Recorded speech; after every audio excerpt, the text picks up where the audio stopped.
اولا كده مفيش راجل محترم يصور مراته او اللي كانت مراته طليقته، يصور واحده ست عامه وينزلها بالمنظر ده قدام الناس، خاصه بقى كمان لو كانت الست دي عندها مكانه في الوطن العربي كله. الكلام هنا على اللي اسمه حسام زبيب ده، ولو ان الزبيب يعني مسكر شويه انما انت مسختها. الوقت بتحاول تثبت لنا قد ايه انت ابن ناس وقد ايه اهلك ناس كويسين، وانت يا عيني تنازلت علشان تتجوزها وهي من الحواري ومن الشوارع واسلوبها وحش جدا.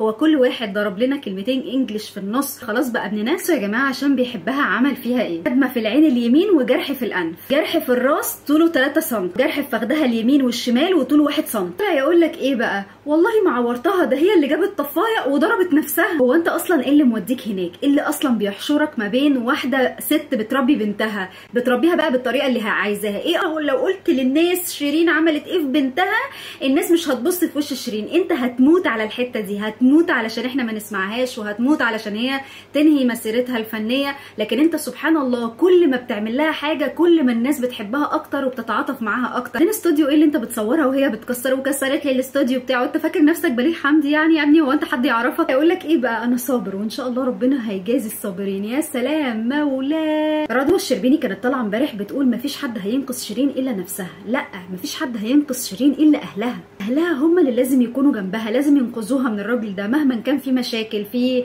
ان هو بيقومها عليهم، لازم يكونوا موجودين غصب عنه.